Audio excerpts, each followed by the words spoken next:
Le paragraphe, c'est... Alors on est toujours dans le chapitre 48. En fait, c'est le troisième cours qu'on fait là-dessus, sur le sujet qui est le Tzimtzum. Tzimtzum qui est, on l'a vu, ne pas comprendre comme quelque chose qui est pshuto, c'est-à-dire au sens simple, mais c'est qu'Akadosh Baruch Hu a voilé pour les créatures sa dimension infinie, pour qu'elles puissent exister d'une certaine manière. Et en fait, prendre conscience de tout ça, normalement, on est toujours dans les thèmes de la Havat Hashem, de l'amour de Dieu, et ça doit nous éveiller à l'amour d'Hashem, parce qu'on voit à quel point il est grand, et à quel point il est bon, de justement nous donner les choses à notre mesure. Alors, on va reprendre à la fin de la page 134, la cinquième ligne, oui, juste au-dessus, 134, cinquième ligne avant la fin. Il reprend un concept ici, dans la symbolique, dans le symbole du Tzimtzum, qui est, presque le Rizal nous a expliqué, que la lumière d'infini se rétracte à l'extérieur pour laisser un espace vacant, libre de cette lumière infinie, où il n'y a pas cette lumière infinie, ou du moins en fait, elle est là mais on ne la voit pas. Mais en fait, cette lumière, la lumière infinie est repoussée à l'extérieur. Et on l'appelle à ce moment-là l'or à Sovev. Sovev, voulant dire entouré. Sovev ou makif, makif qui veut dire aussi enveloppé. Eh bien, il va nous dire qu'il ne faut pas le comprendre au sens propre du terme. Quand on dit que la lumière de Dieu, elle est au-delà d'un espace, au-delà de l'espace du monde, c'est pas au sens physique, parce que dans le spirituel, il n'y a pas de physique. La notion de makom, elle est liée avec le matériel. Donc, on ne peut pas parler de lieu réellement à ce niveau-là. Même si on emploie le terme, il ne faut pas le prendre au sens... C'est pour qu'on puisse comprendre. Voilà. Ve'en apirouche sovev ou makif mimala bebechinat makom chas v'shalom. Ki lo shayach klal bebechinat makom beruchaniut. Pas le comprendre au sens simple de dire que c'est un espace, parce qu'il n'y a pas d'espace au niveau spirituel. Et la Rotseloma, Sovev ou Makif Milmaala, quand on parle de Sovev ou Makif, c'est-à-dire quelque chose qui entoure, qui enveloppe par en haut, l'Inyan Bechinat Giloui Ashpa, en fait on parle au niveau du dévoilement du flux divin. C'est-à-dire que on dit qu'il enveloppe, ça veut dire qu'il ne se révèle pas. On ne le voit pas, mais il est là.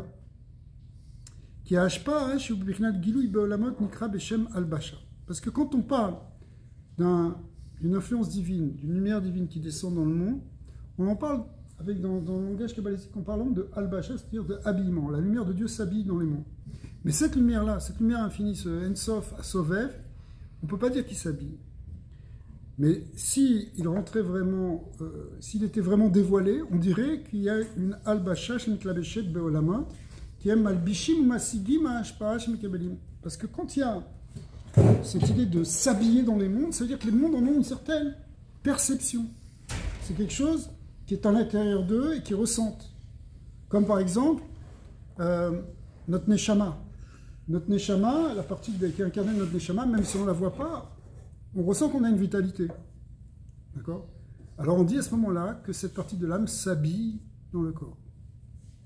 Alors la lumière qui rentre, qui s'habille, celle qu'on appelle le Memale Kol Almin, celle qui remplit les mondes, c'est là on peut en avoir une certaine asaga. Là on parle de Hitlavshut, d'habillement.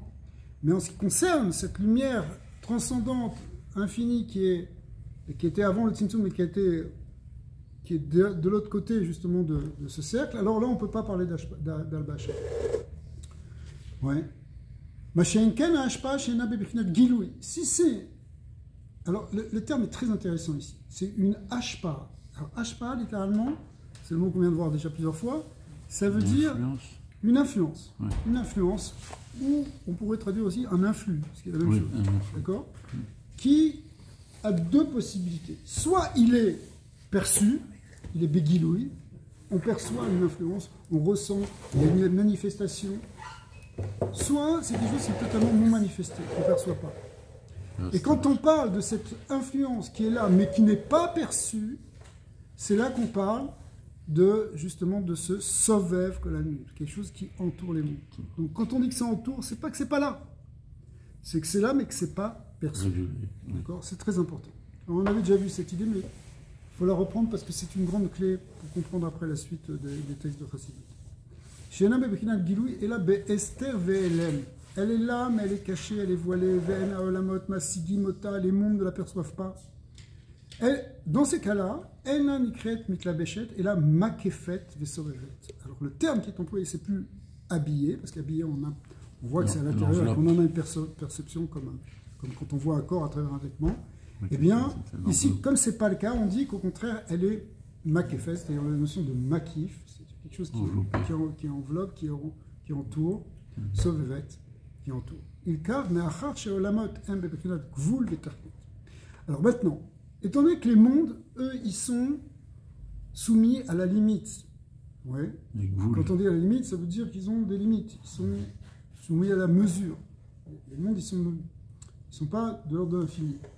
Nimsa, shen hashpa ov ensof mitlabeshet, mitgalet baem, bebechinat gilou. Du coup, cette lumière à Sovev, cette lumière extraordinaire, elle ne se révèle pas dedans. On ne peut pas dire qu'elle s'habille dedans. Et en tout cas, pas de sorte qu'il y a un gilouï. Rak me'at miseir e'ara moetet metzumtsemet meod meod. C'est simplement un certain reflet extrêmement fin qui se manifeste dans le monde. C'est-à-dire que le Or En Sof, il va être perçu très, très légèrement. On va voir après dans d'autres textes de Béatania, à d'autres endroits, comment on peut en avoir une certaine perception. C'est ce qu'on appelle Bereuta Deliba. Bereuta Deliba, ça veut dire au fin fond de notre cœur, on peut percevoir cette dimension infinie.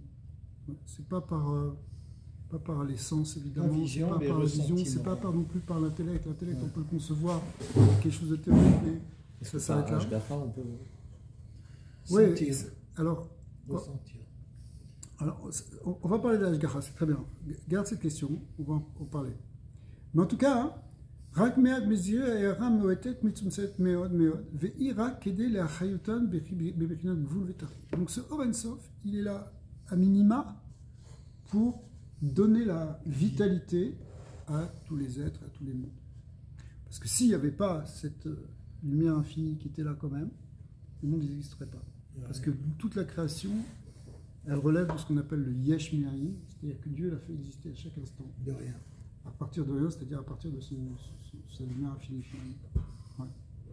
Aval Ikar Haor Blit Simsum Kolkar Nikra Makif. Mais la lumière, quand elle n'est pas contractée, quand elle n'est pas justement juste ce petit reflet qui rentre par un rayon, etc., eh bien, on dit qu'elle est makif, c'est-à-dire qu'on ne peut pas la percevoir.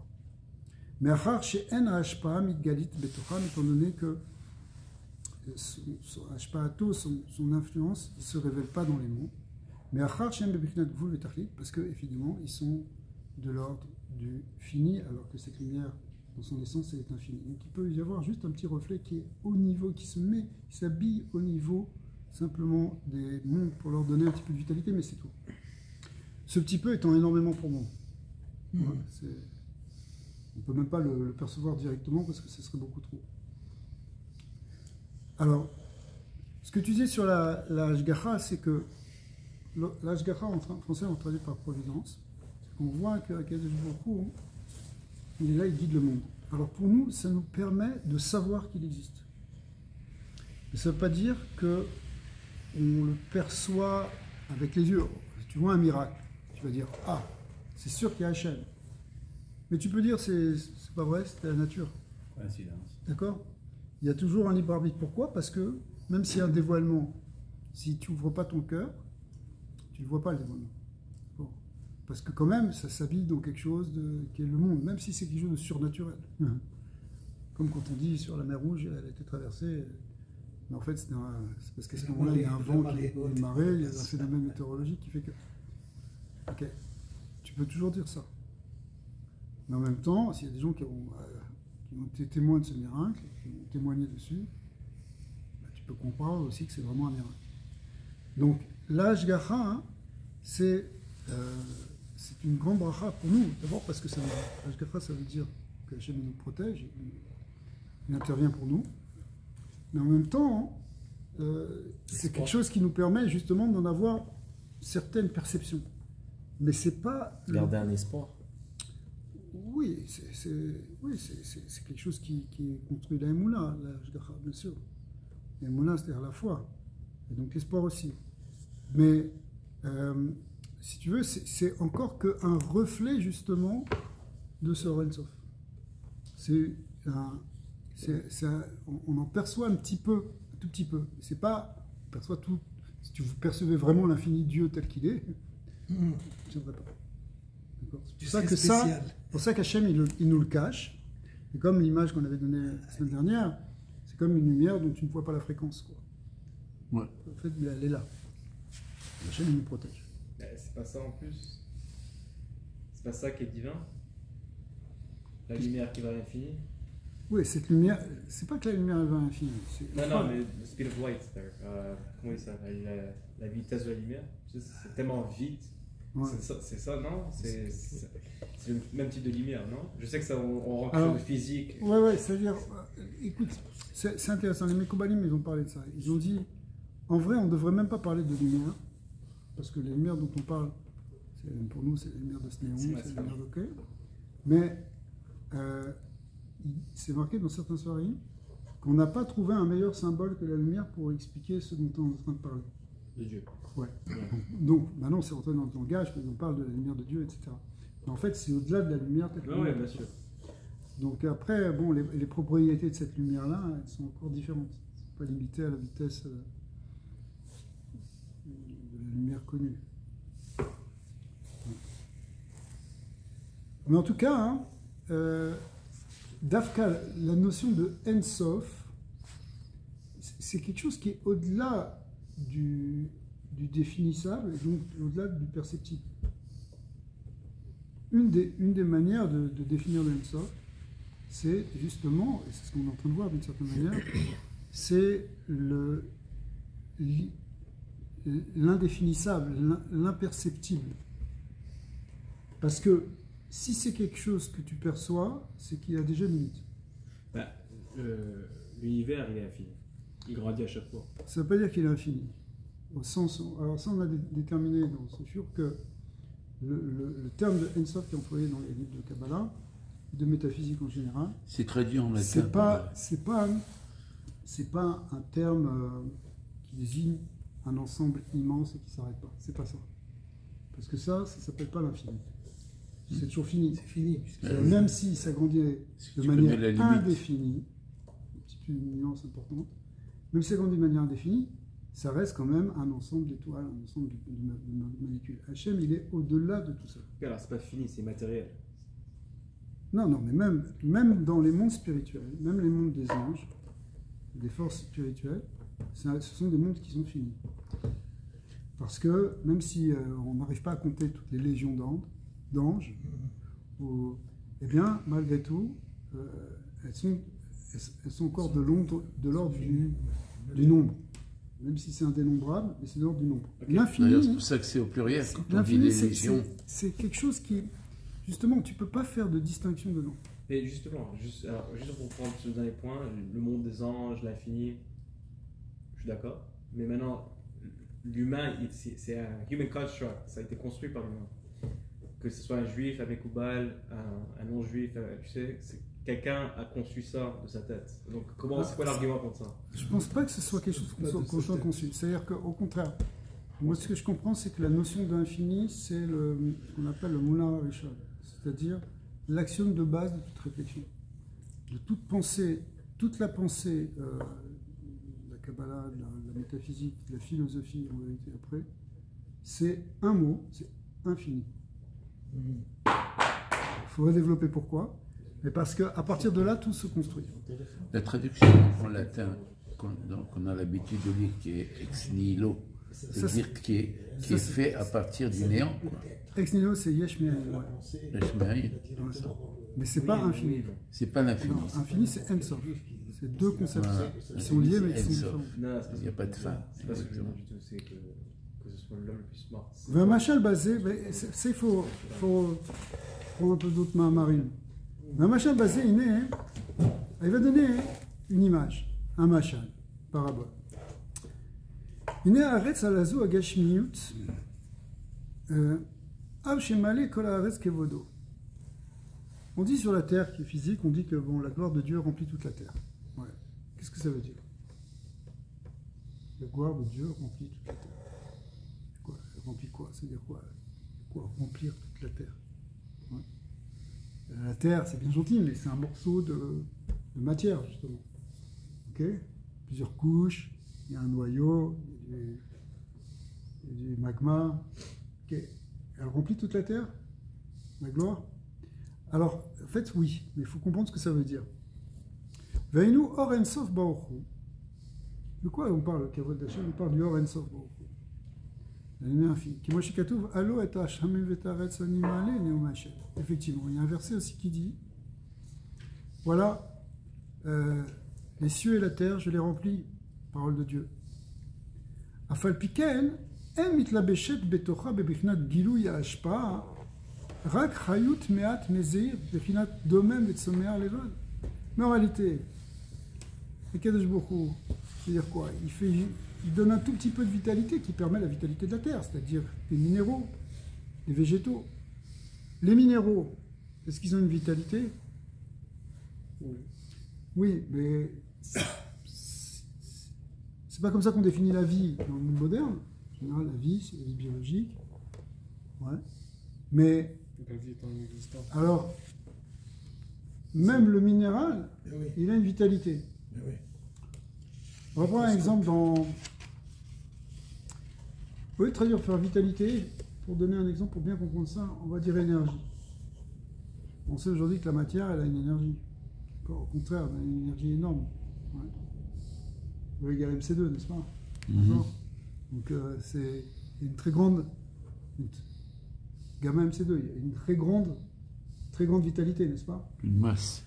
Mais pourtant, la pierre, tu ne la vois pas bouger, tu as l'impression qu'elle n'est pas vivante. Mais il y a une vitalité, il y a une énergie qui est là. Mais simplement, tu pourrais dire, mais cette énergie, elle est là, mais ce n'est pas Dieu qui l'a fait, c'est l'énergie de la pierre, c'est tout. À chaque instant. Ce serait un peu, pour donner un autre exemple, pour comprendre ça, hein, imagine une ampoule devant toi, une ampoule électrique. Ah, tu vas dire, waouh, elle a plein d'énergie cette ampoule électrique. Pourquoi elle a plein d'énergie? Bah oui, tu vois bien, elle dégage de la lumière, de la chaleur. Donc, elle est une source d'énergie. Elle amène de l'énergie. Mais si maintenant un petit malin il vient et coupe le courant, il éteint, tu vois que cette énergie, elle disparaît. D'accord? Il n'y a plus de lumière, il n'y a plus de chaleur. Bah, c'est exactement la même chose. En réalité, c'est comme si la pierre qui est devant toi, elle est pluguée à quelque chose. Elle est reliée à une source. C'est une image grossière que je donne. Elle est reliée à une source qui est en fait cette vitalité, ce shefa divin qu'Akadosh Baruch Hu lui donne à chaque instant. Si Hachem y retirait ça, il n'y aurait plus d'énergie, il n'y aurait plus de matière. D'accord ? La pierre ne vit pas, elle existe. Oui, mais en fait cette vitalité, on peut la traduire par énergie, on peut la traduire aussi par Metsiout, existence. C'est pour ça qu'on parle de Metsiout, de Chayut. Okay?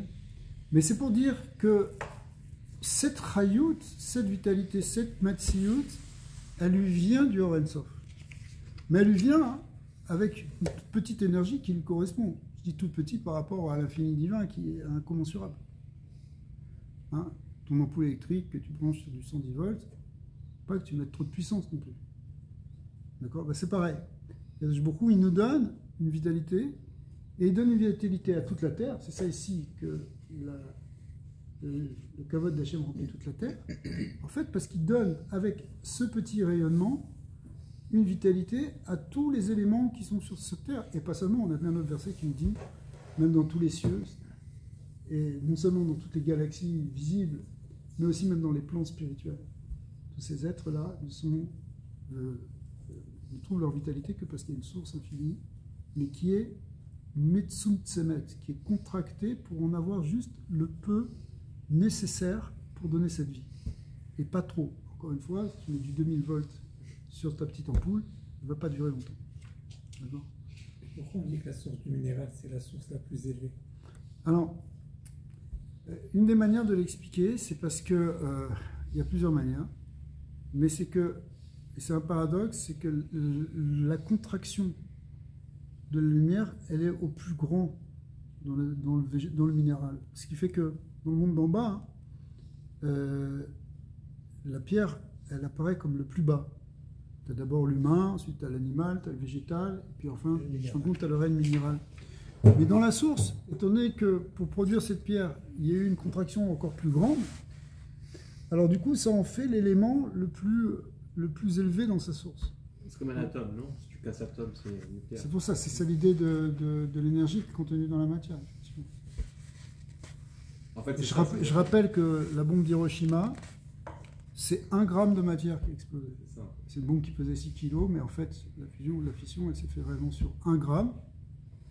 1 gramme peut produire cette énergie-là. C'est ça l'équation qui relie la matière. S'il y avait eu un peu plus que ça, le monde entier aurait explosé. C'est pour ça que ça reste le plus longtemps, le minéral.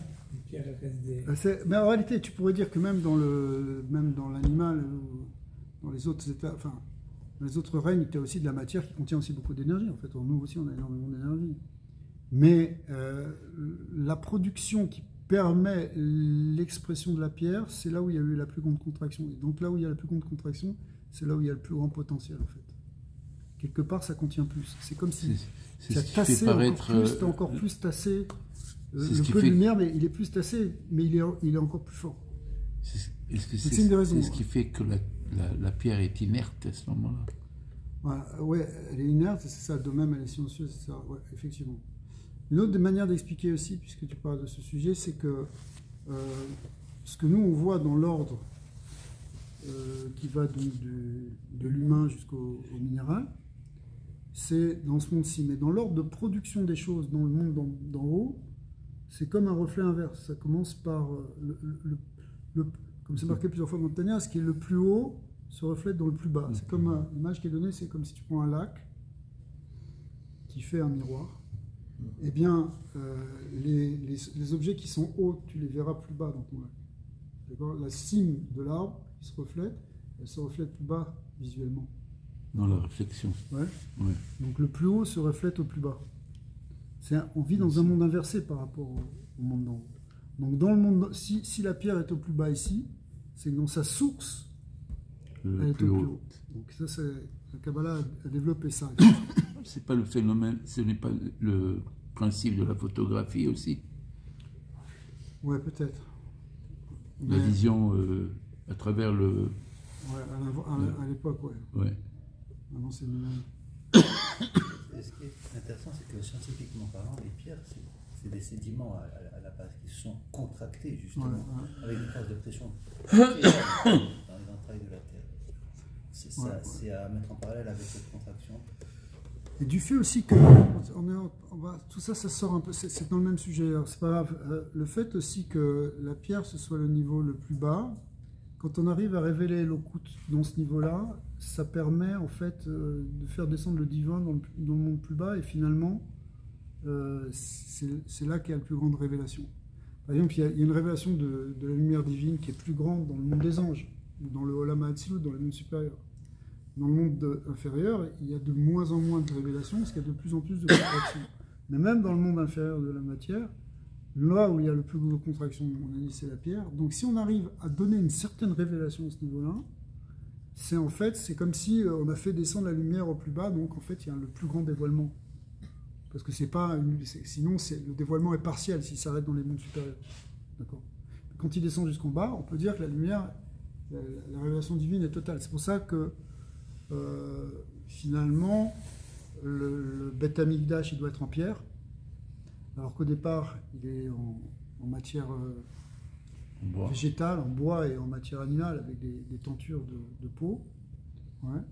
Mais le Mishkan, c'est le parachat Trouma qu'on est en train de faire en ce moment.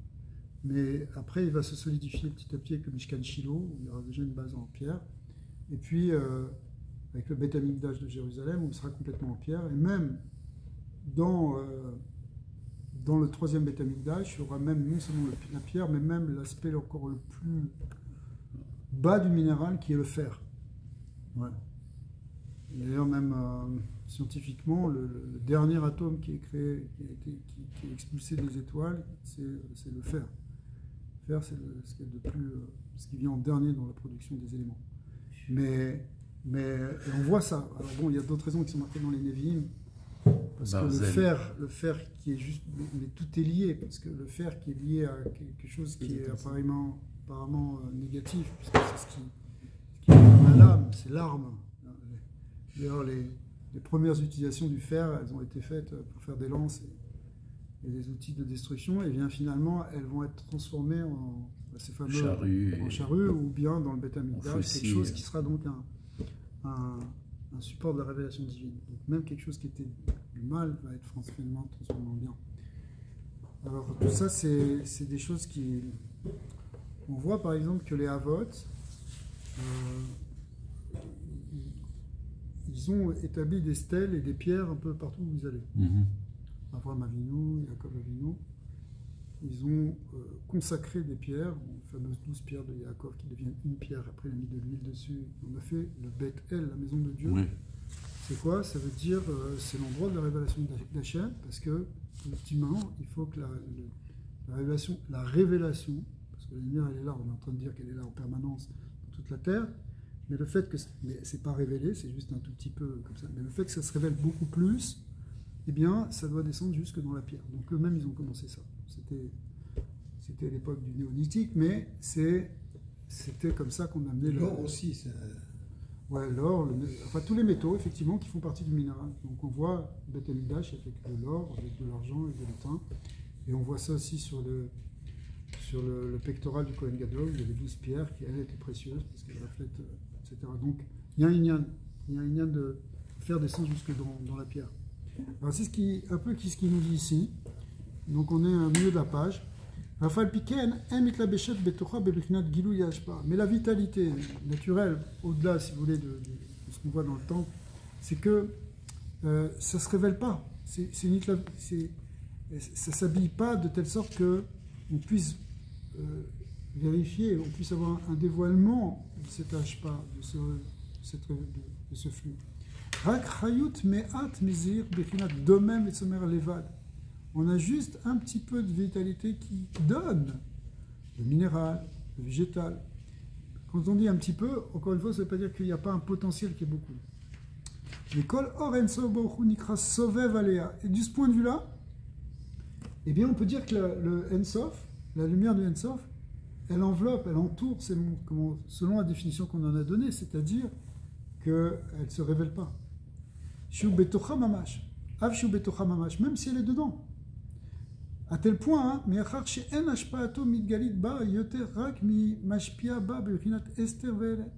donc en fait, cet ashpa, cet influx divin, il ne se révèle pas. C'est la seule chose qu'il fait, c'est qu'il est mashpia, c'est-à-dire qu'il donne cet influx, de manière cachée et voilée. Encore une fois, tout ashpa, tout influx qui n'est pas révélé, qui est caché, on l'appelle makif milmala. On dit qu'il est makif par au-dessus, c'est-à-dire qu'il plane au-dessus, qu'il enveloppe au-dessus, mais en réalité, il est dedans.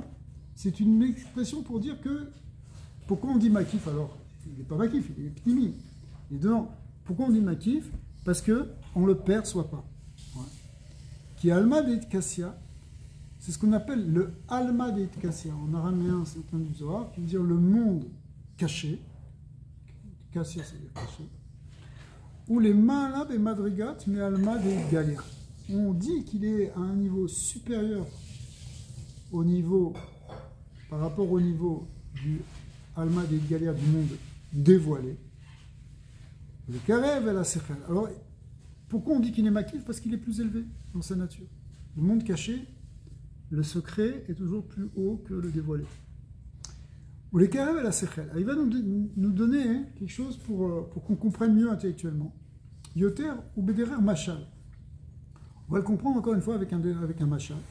Kimo adam shemetzair bedato eze davar shira o shiroe. Par exemple, un homme qui essaye de s'imaginer maintenant quelque chose qu'il a vu, qu'il est en train de voir. Il est abshekol gouf etsem adavar haou vegavo vetoko vetortocho kulo mitsuya bedato. Même si il arrive à s'imaginer, s'imaginer en esprit que quoi, toute la taille des choses, sa longueur, sa grandeur, sa profondeur. Ouais. Ou bien même qu'il a devant lui. Tu peux prendre un objet, tu le contemples, tu regardes ce livre qui est sur la table, tu dis voilà, il est de cette couleur, il est de telle taille, etc. Malgré tout, cette observation que tu vas faire de ce livre, c'est simplement quelque chose qui est makif. C'est-à-dire que tu le vois quelque part de l'extérieur. Tu n'es pas en train de voir les atomes à l'intérieur de chaque page. D'accord ?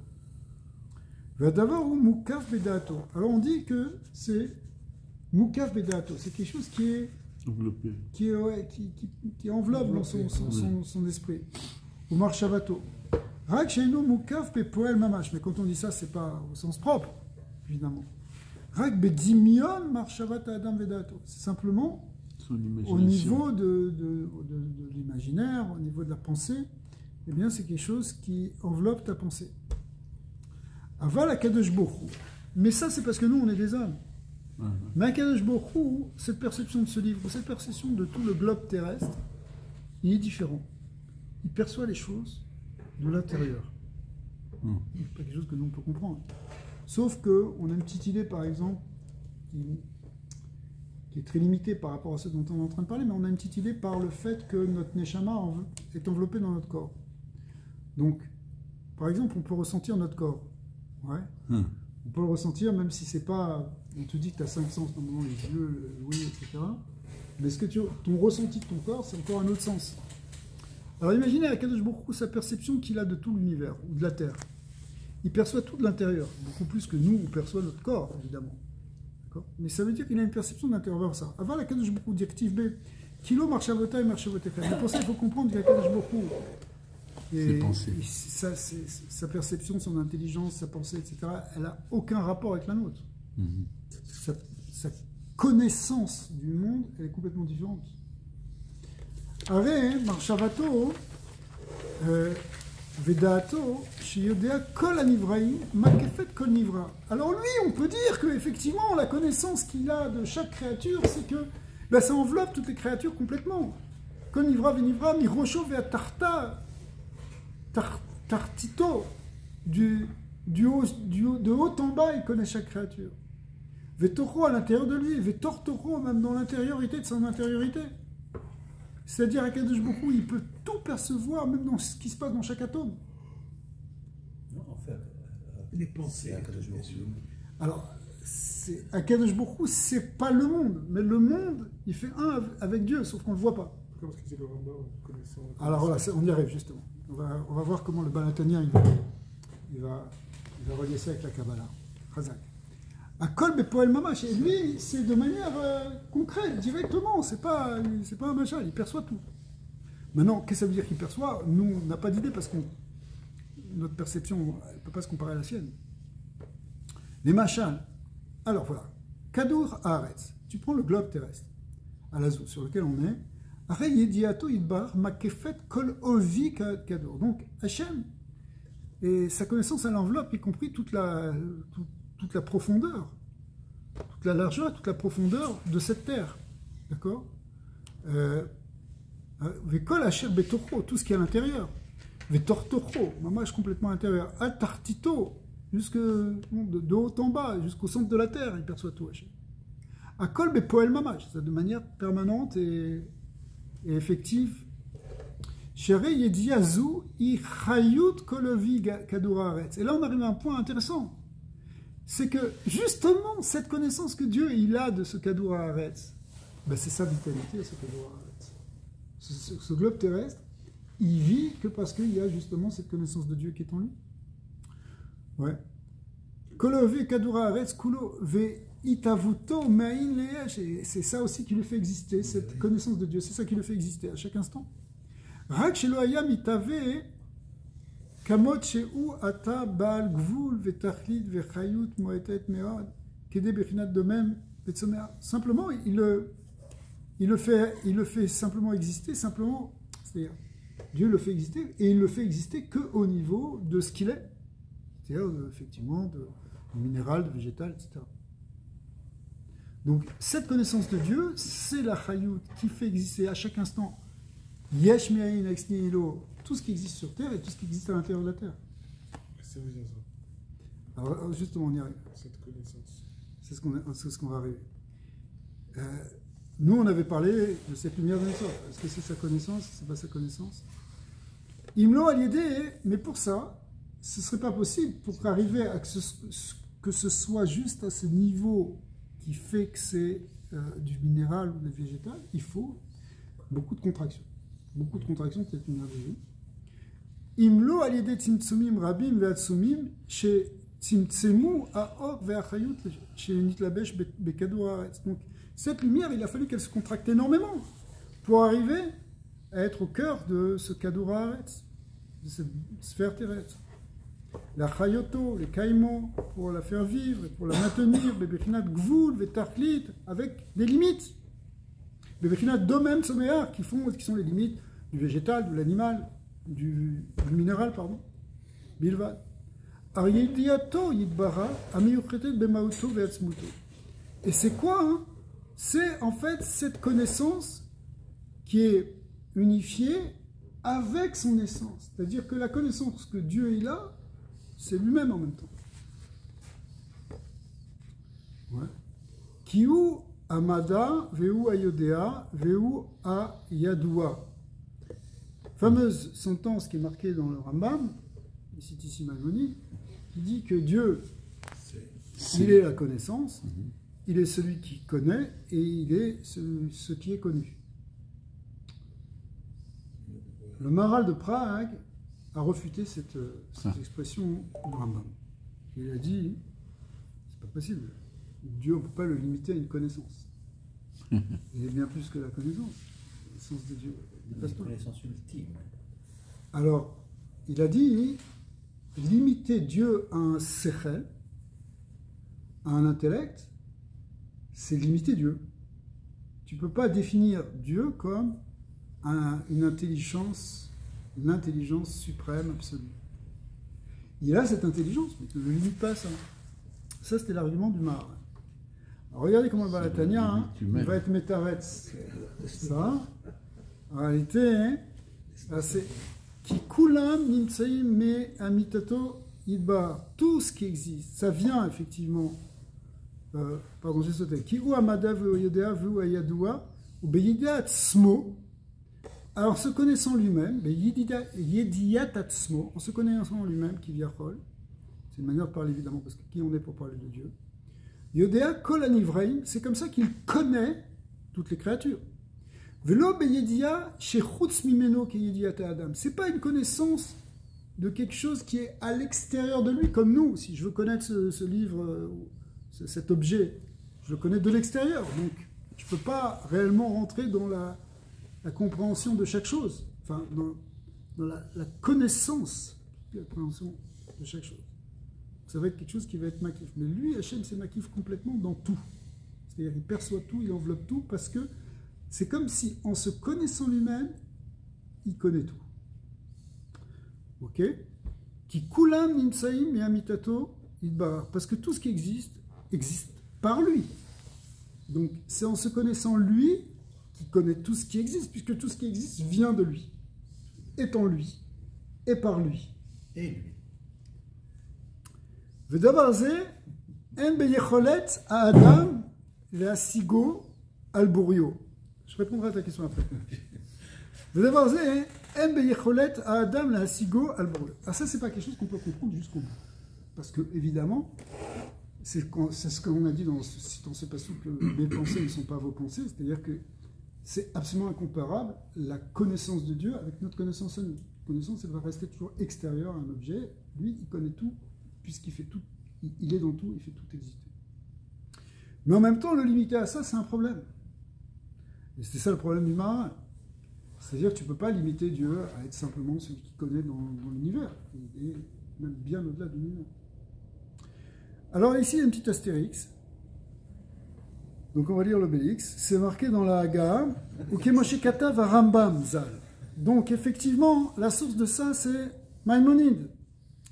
Ve Iskimu Imo. Et là, il va donner, il fait référence à cette marloquette avec le Maharal, même si ce n'est pas explicite, mais il veut dire, en réalité, ça ne contredit pas la Kabbalah, ce que dit le Rambam.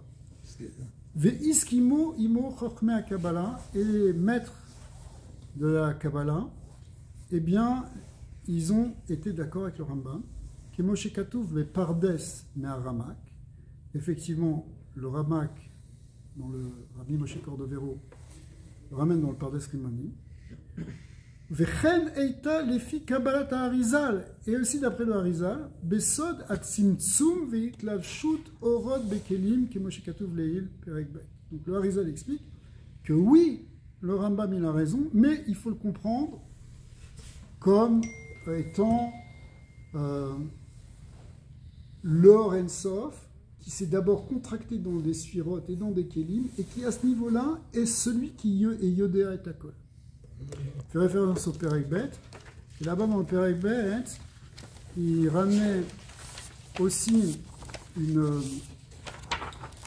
Agara, donc c'est dans la page Vav, Veodulo Chochme Kabbalah, Kemosh Katuv Pardes Me'aramak Ukefi, Vegam Lefi Kabbalat Harizal, Yetzivat Milta Besod Itlafshut Oren Sov, on est dans la page Vav, dans la note qui est en bas, que d'après le Harizal aussi, Besod Itlafshut Oren Sov Baruchu Aliede Tzimtzumim Rabim Bekelim de Chabad de Hatzilut. Chabad de Zad de Hatzilut. Là-bas, à ce niveau-là, lorsque la lumière s'est contractée dans les sphirotes et dans certains niveaux de sphirotes qu'on appelle Chabad, qui sont Chokma Bina Vedat, qui sont donc la notion de connaissance de Dieu, Dieu connaît par ses sphirotes, il connaît tout le monde. Il connaît toutes les créatures. Et ces sphirotes, elles font un avec lui, mais c'est simplement une certaine contraction. Donc on ne peut pas limiter Dieu uniquement à cette connaissance, il n'est pas limité à Chabad Beza, mais il est bien plus que tout ça, il est bien plus que cette connaissance. Mais en même temps, c'est vrai qu'il est en même temps la connaissance, etc. Parce que à ce niveau-là, c'est comme ça qu'il perçoit et qu'il connaît, etc. D'accord ? Alors là, ça fait partie des grandes choses que le Baal HaTanya a fait, d'accorder la Kabbalah avec la Chassidut. Avec la philosophie du Rambam. Aré, Yedi Azou, mais Achar Shei, donc je reprends le texte maintenant dans la page 136, on est sorti de la note. Aré Yedi Azou, mais Achar Shei Bebekinat Ensof. Alors cette connaissance, étant donné qu'elle est Bebekinat Ensof, c'est-à-dire que malgré tout, ce qui s'habille dans ces sphirotes qui permet de connaître, c'est le Ensof de Dieu, donc sa connaissance elle est infinie finalement. Ouais. Mais Achar c'est Bekinat Ensof, Enan Ikret Beshem Mitla Beshet, et donc on ne peut pas l'appeler comme Mitla Beshet, parce qu'on avait dit s'habiller, ça veut dire c'est quelque chose qui est quand même vraiment limité. Bekador Haaretz, Shiubal, Gvul, Vetachlit, et là Makefet, Vesovel. Donc on réemploie ce terme de envelopper, bien qu'il perçoit tout, absolument tout de l'intérieur, mais on l'appelle enveloppé parce que c'est quelque chose qui est de l'ordre du Ensof, donc on ne peut pas saisir. Même si Hachem, il connaît, bon, toujours dans cet exemple de la sphère céleste, il connaît tout dans sa profondeur, à l'intérieur de tout. Mais Poel Mamash, c'est ça, réellement à chaque instant, si vous voulez. Ou Meove Oto, et il le fait exister avec des Eme'en les Esh qui machakatouf bimkom acher. Donc il le fait exister à chaque instant, bimkom acher, c'est ça dans la deuxième partie du Tanya. Donc, ça répond en partie à ta question, c'est-à-dire que, c'est vrai que le monde, tout ça est totalement, finalement, fait un avec Dieu, même si nous on ne le voit pas, donc pour l'instant ça nous paraît comme séparé, mais en même temps on ne peut pas limiter Dieu au monde. C'était aussi des travers philosophiques dans lesquels on a limité Dieu à la nature naturante, etc. On ne peut pas dire, Dieu il est dans la nature, il est dans la Teva, à chaque instant, mais en même temps il est complètement au-delà et il dépasse totalement cette nature. Il y avait une phrase du Ramchal qui dit que ce n'est pas le lieu qui fait Dieu, c'est Dieu qui fait le lieu. Oui, c'est ça, en fait, c'est le Chachamim qui dit ça. Ouais.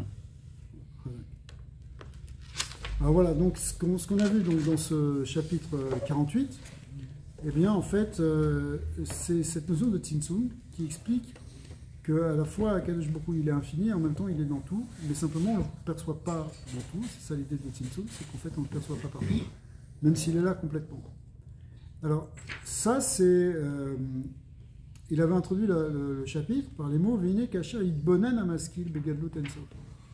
Il avait dit lorsque on va méditer. Le terme qu'il avait employé c'était quand même maskil. Donc quand maskil ça veut dire celui qui est intelligent, mais celui qui est dans la recherche quand même. C'est le mot maskil. Le mot maskil dans les mots du Balatania, c'est quand même quelqu'un qui étudie là. Pas simplement. C'est une méditation plus profonde que celle qu'on avait. Ouais, c'est les masculines. Littéralement, ça veut dire l'intellectuel, mais l'intellectuel, ça a été dévoyé dans le monde français. C'est un chercheur, en fait. C'est plus que ça. C'est quelqu'un qui étudie la profondeur de la Torah ici. Ouais, qui étudie la philosophie, qui étudie la Kabbalah, qui étudie la Chassidut. D'accord ?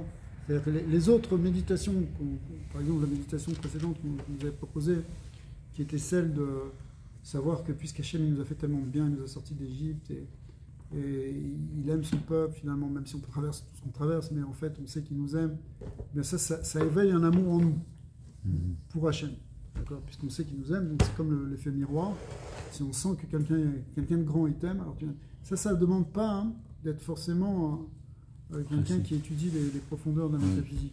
Mais là, cette histoire, là, on est rentré dans des concepts quand même beaucoup plus profonds. Donc ça demande une grande méditation, réfléchir sur ces concepts-là. Qu'est-ce que ça veut dire le roi Sovev, qui en fait est là, mais qu'on ne voit pas, que c'est juste lâche pas. C'est des concepts déjà de Kabbalah et de Chassidut qui sont plus profonds. Mais ça amène le but de cette réflexion, c'est pas simplement pour avoir une connaissance théorique, c'est pour créer une relation avec Hachem. C'est-à-dire le fait que tu vas connaître de plus en plus ces notions, ça va te donner de plus en plus d'amour pour Dieu. C'est ça qu'il nous a proposé dans le chapitre 48. Baruch Adonai l'olam, Amen. Amen.